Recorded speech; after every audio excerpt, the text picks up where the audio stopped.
মুর্শিদাবাদের ফারাক্কায় rail colony এলাকায় ১৩ই October এক ৯ বছরের নাবালিকার ধর্ষণ ও খুনের নারকীয় ঘটনার সাক্ষী থেকেছিল ফারাক্কাবাসী। এই ঘটনায় জঙ্গিপুর পুলিশ জেলার ফারাক্কা থানা তদন্তে নেমে প্রথমে ওই এলাকার এক যুবককে গ্রেপ্তার করে।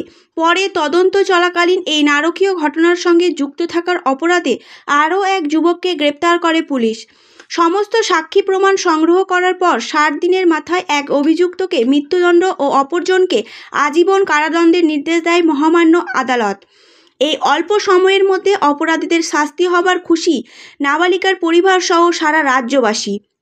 বৃহস্পতিবার নাবালিকার পরিবারের সঙ্গে দেখা করেন ফারাক্কার বিধায়ক মনিরুল ইসলাম সহ তৃণমূলের নেতাকর্মীরা।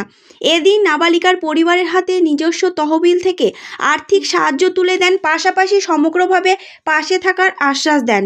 পরিবারের সঙ্গে দেখা করার পর যে এলাকায় এই নারকীয় ঘটনা ঘটেছিল সেই এলাকায় যান বিধায়ক ওই এলাকার বাসিন্দারা। বিধায়ককে ফুলের স্তবক দিয়ে সম্বর্ধনা জানান। বিধায়ক বলেন, এই রকম অপরাধমূলক ঘটনা ঘটাতে আশা করি আর কারো সাহস হবে না।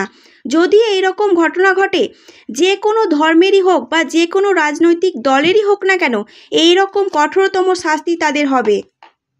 আপনারা সবাই অবগত আছেন, এই মাস দুয়েক আগে একটা ন্যাক্কারজনক ঘটনা এই গ্রামের মধ্যে ঘটেছিল।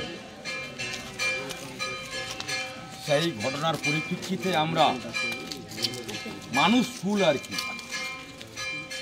যারা আমরা পুরুষ হয়ে জন্মগ্রহণ করেছি, এই ঘটনার পরে নিজের পরিবারের কাছে, ছেলে মেয়ের কাছে মুখ দেখাতে আমরা লজ্জিত হয়েছি, মাথা হেঁট হয়ে গেছি।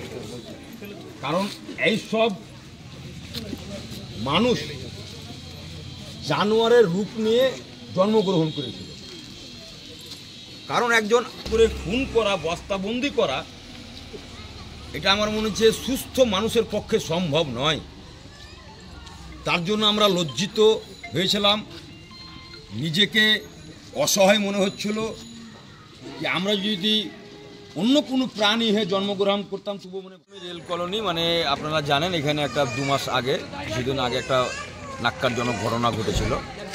একটা শিশুকে, ৮-১০ বছরের শিশুকে ধর্ষণ করে খুন করা হয়েছিল। এখানে আর দিদার বাড়ি আর কি, আমি মেয়েটার বাড়িও গিয়েছিলাম। ওখানে আমি যখন ঘটনাটা ঘটে তখনই গিয়েছিলাম। তখন আমরা আশ্বস্ত করেছিলাম যে আমরা তো মেয়েটাকে প্রাণে ফিরিয়ে দিতে পারবো না, তবে যে এই ঘটনার সঙ্গে জড়িয়ে আছে, যারা জড়িয়ে আছে তাদেরকে আমরা কঠোর থেকে কঠোরতম শাস্তি দেওয়ার ব্যবস্থা করব। তাই আমাদের আদালত রায় দিয়েছেন। আমাদের পুলিশ প্রশাসনের তৎপরতায় ৬০ দিনের মাথায় চার্জশিট দেওয়ার পরে একজনকে ফাঁসির সাজা শুনিয়েছেন এবং একজনকে যাবজ্জীবন কারাদণ্ড শুনিয়েছেন। তাই ওনাদের সঙ্গে দেখা করতে এসেছিলাম কি আমরা কথা দিয়ে কথা রাখি। আমাদের পশ্চিমবাংলা পুলিশের উপরে আপনারা আস্থা ভরসা রেখেছেন। এরকম ঘটনা ৬০ দিনের মধ্যে চার্জশিট পেশ করে একজনকে ফাঁসির মঞ্চে, একজনকে যাবজ্জীবন সাজা দিয়েছে আর কি। আপনারা জানেন আরজি করের ঘটনা যেটা ঘটেছিল, ৭২ ঘন্টার মধ্যে রাজ্য সরকারের পুলিশ গ্রেপ্তার করেছিল। তারপরে বিরোধী দলেরা চিৎকার চেঁচামেচি করেছিল কি না, এখন রাজ্য সরকারের পুলিশের উপরে আমাদের আস্থা ভরসা নেই, সেখানে সিবিআইকে দেওয়া হোক। আপনারা দেখতে পাচ্ছেন কি আমাদের রাজ্য সরকারের পুলিশ এই ঘটনাকে ৬০ দিনের মধ্যে নিয়ে এসে তার সমস্ত প্রক্রিয়া শেষ করে ৬০ দিনের মধ্যে যাবজ্জীবন এবং ফাঁসির মঞ্চে নিয়ে এসছে।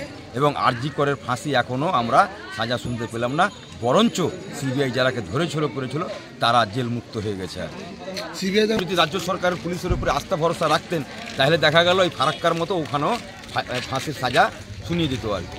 তাই ওই পরিবারের সঙ্গে আমাদের যে মেয়েটা ঘটনা ঘটেছে, যে মারা গেছে, তার মায়ের সঙ্গে দেখতে গেছিলাম। তাদের আর্থিক অবস্থা খুব খারাপ আর কি। তা আমি ব্যক্তিগতভাবে কিছু অর্থ সহযোগিতা করলাম এবং সরকারিভাবে রাজ্য সরকার তার পরিবারকে ১০ লক্ষ টাকা দিবে।